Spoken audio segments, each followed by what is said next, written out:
Hello दोस्तों, नमस्कार। स्वागत है आपका हमारे चैनल में।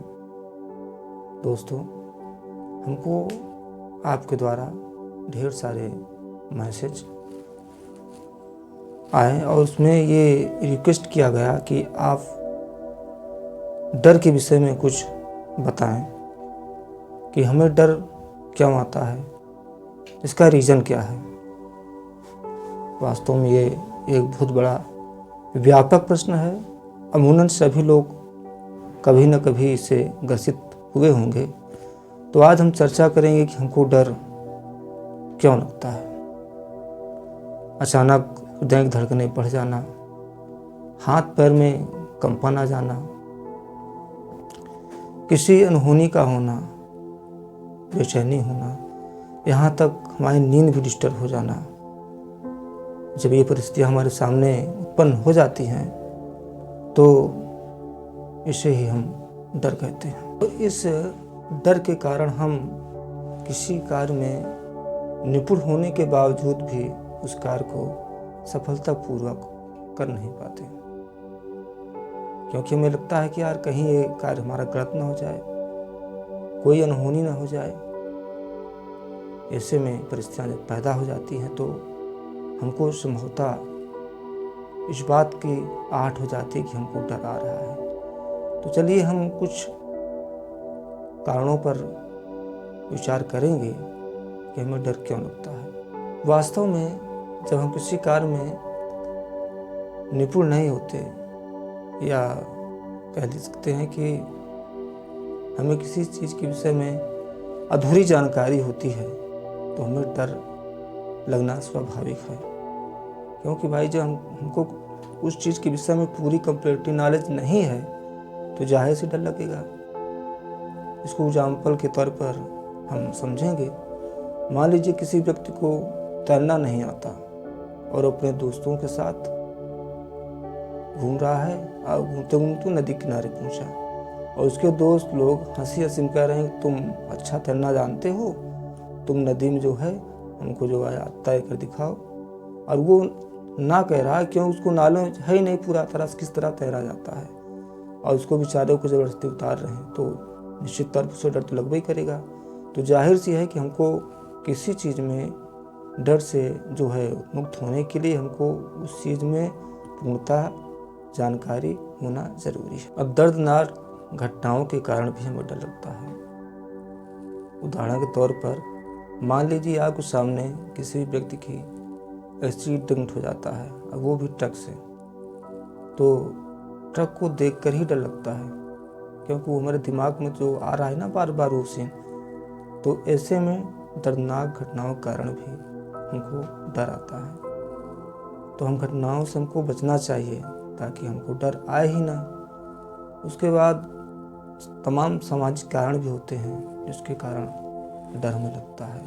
और उन कारणों में जब हम समाज के विरोध कुकृत्य करते हैं, जो समाज में नहीं होना चाहिए उसको हम करना चाहते हैं, अगर आपकी अच्छी सोच है तो कहीं ना कहीं आपको डर लगेगा। क्योंकि आपको मालूम होना चाहिए कि आपको एक बार आपका जो मन स्थित है आपको रोकती है कि ऐसा काम मत करिए, क्योंकि ऐसा करने का परिणाम बहुत ही गलत हो सकता है। तो हमको डर लगता है। अब अगर हम अपने मन की बात सुनते हैं तो उसके जो बुरे परिणाम होंगे उससे बच जाएंगे। अन्यथा की स्थिति में हम समाज विरोधी कुकृत्य करने पर हमारे साथ कुछ भी घटित हो सकता है। अकेलेपन के कारण भी हमको डर लगता है। मान लीजिए आप एक डरने वाले व्यक्ति हैं, आप अकेले किसी कमरे में हैं, अचानक से बिजली चली जाती है तो समझ लीजिए उस समय आपकी हालत क्या होगी। तो अकेलापन जो है वो भी डर का कारण होता है। और जब ऐसी स्थिति हो आपकी तो आपको अकेले रहने से बचना चाहिए। और जब तक आपके डर और भय दूर न हो जाए तब तक आप अकेले में न रहें, दोस्तों के साथ ही रहें, तो हम डर से बच सकते हैं। या डर के विषय में ये हमारे कुछ मंतव्य थे और कुछ हमारे वैज्ञानिक जो थे वो भी अपना मत डर के विषय में रखे हैं। इनमें आते हैं जैसे प्लेटो हैं, उन्होंने कहा कि डर अक्सर अज्ञानता के कारण आता है।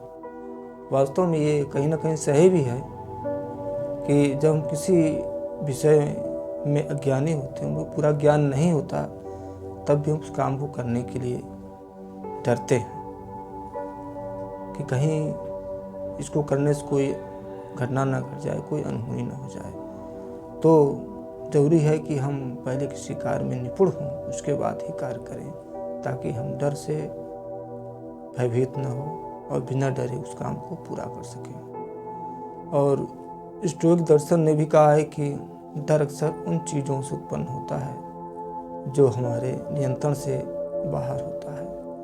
और जो चीज़ें हमारे नियंत्रण में नहीं है तो उसमें तो हमको डर आना तो स्वाभाविक ही है।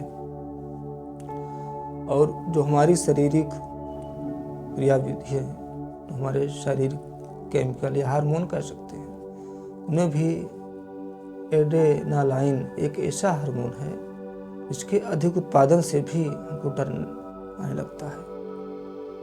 इसके अधिक उत्पादन से, अधिक स्राव से हम भयभीत हो उठते हैं। जब डर से संबंधित यादें हमारे मस्तिष्क में संग्रहित हो जाती है तो भी हमको डर लगता है।